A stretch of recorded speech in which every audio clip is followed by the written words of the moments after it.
네, 저는 은유로서의 질병, 수전 손택이 쓴 글이죠.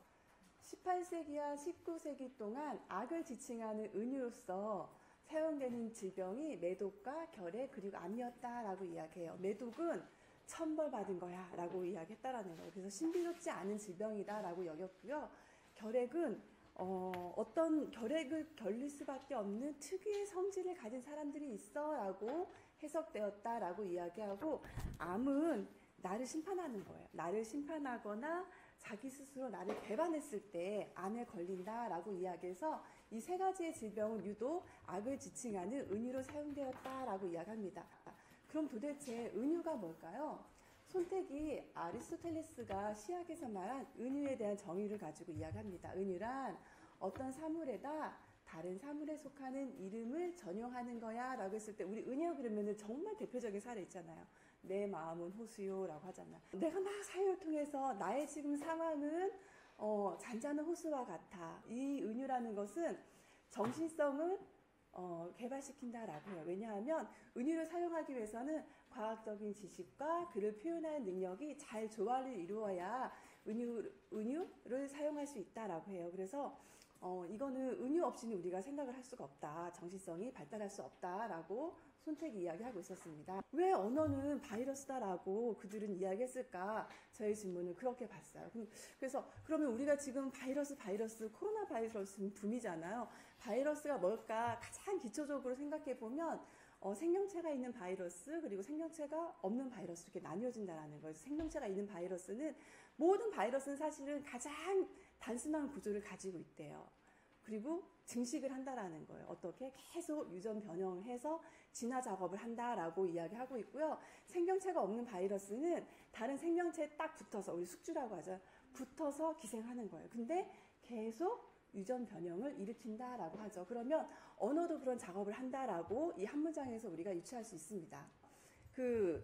결핵과 암을 정념의 질병이다라고 이야기해요. 암 같은 경우 감정 때문에 발생한다라고 이야기합니다. 그 중에 가장 어떤 감정이냐라고 이야기하면, 이 책에서는 분노의 감정을 터뜨리지 않았을 때, 그리고 내 안에 있는 공격성, 폭력성이 있잖아요. 그걸 터뜨리지 않았을 때 암이 발생한다라고 이야기하는 거죠. 그래서 결국에는 내 안에 나를 치는 병이다라고 인식할 수 있는 거예요. 그런데 또 하나, 실패를 경험했을 때 또 암에 걸린다라고 이야기하면서 나폴레옹의 자료를 얘기하더라고요. 나폴레옹이 워털루 전쟁에서 져서 헬레네 섬인가 어느 섬으로 유배를 떠난대요. 유배를 떠나고 나서 1년도 채 안 돼서 암에 걸렸다라고 이야기하고, 미국의 남북 전쟁 당시 성공을 이끌었던 19대 대통령이 있어요. 그랜드 대통령이라고 하나요? 그 대통령도 재선에 도전을 하는데 실패했다라는 거예요. 그래서 실패를 하고 몇 년 안 있어서 인후암에 걸려버렸다라고 이야기합니다. 그래서 과거에는 이 감정 때문에 내 감정 막 끌어오르는 이 열정, 어떤 공격성, 이런 것을 뿜어내지 못하면 질병에 걸린다라고 이야기했는데, 요즘은 바뀌었다라고 이야기하죠. 환경의 요인 때문에 암이 발생한다라고 은유가 바뀌었어요. 그래서 우리 컵라면 같은 거 전자레인지 띵 돌리면 발암 물질이 나옵니다라고 이야기하죠. 지금은 모든 곳에 그 발암 물질이 다 들어있어요. 사람의 정서성에 어떤 은유를 뒀다면 이제 물질성으로 은유가 바뀌어버렸거든요. 근데 암이라는 것은 산업 문명이 발달하면서 생긴 것이다. 우리는 암이 없는 세상을 꿈꾼다라는 거. 사실 질병 없는 세상을 우리는 꿈꾸죠. 고통 없는 세상을 꿈꿔요. 근데 이거는 환상이고 이루어질 수 없는 것이다 라고 이야기해요. 이 암이라는 것은 현대의 질병으로 잘못 은유가 되어서, 산업 문명 때문에 이 질병이 생겼는데 이런 질병 없는 세상에 살고 싶어 라고 사람들이 이야기한다라는 거죠. 암에 대한 이야기를 보면 인과응보로 여기는 관념, 내가 잘못했기 때문에 이런 병에 걸린 거야 라는 관념이 오랜 역사를 가지고 있다라고. 그래서 암 그러면 투쟁을 하거나 성전을 벌인다 라고 이야기해요. 이 성전이라는 것은 무엇이 선이고 무엇이 악이냐라고 갈등이다 라고 이야기합니다. 그래서 암은 살인마 같은 병이고, 암을 앓고 있는 사람은 암의 희생양이다 라고 이야기해서 이 질병은 범죄자와 같아 라고 한다라는 거예요. 그런데 이 암에 걸린 사람을 그래서 범죄자와 똑같은 취급을 했다라고 이야기하고, 예전에는 암에 걸렸어요 그러면 자기 자신을 치는 그 병이고 오염으로 생겼다라고 해서 사람들이 비난하는 눈빛으로 바라봤다라고 이야기를 하고 있습니다. 그래서 암은 궁극적으로 종말이다라고 이야기하는데요. 암의 치료법은 굉장히 잔인하다라고 이야기해요. 그 암에 걸리면 너무나 고통스러운 그 질병으로 알고 있는데 치료 방법은 그 질병보다 더 고약하다라고 이야기해요.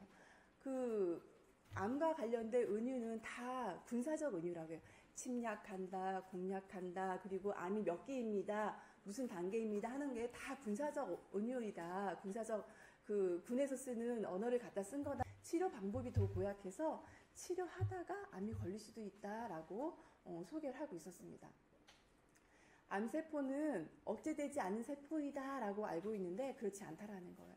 끊임없이 계속 자라난다라는 거예요. 그래서 정상적인 세포 구조 기능을 다 파괴하는 무질서한 모습을 볼 수 있다라는 거예요. 그래서 암에 관련해서 은유는 경제적인 파국을 일으키는 거, 군사적인 은유, 뭐 이 무질서함 이러한 것들을 다 갖다가 암에 은유하는 그런 언어로 사용했다라고 소개를 하고 있었습니다.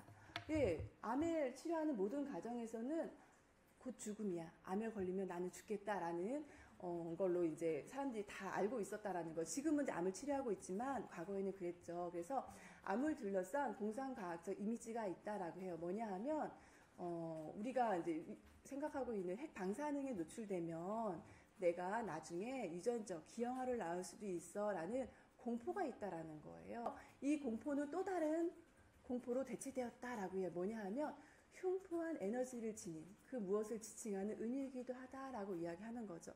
과거에는 어떤 내가 건강하지 않은 아이를 낳을 거야 라는 그런 공포가 있었는데 또 다른 공포로 막 변이했다는 뭐냐 하면 계속해서 나를 공략해서 내가 살 수도 없어라는 그러한 것들로 은유를 사용한다라고 이야기를 하는데요.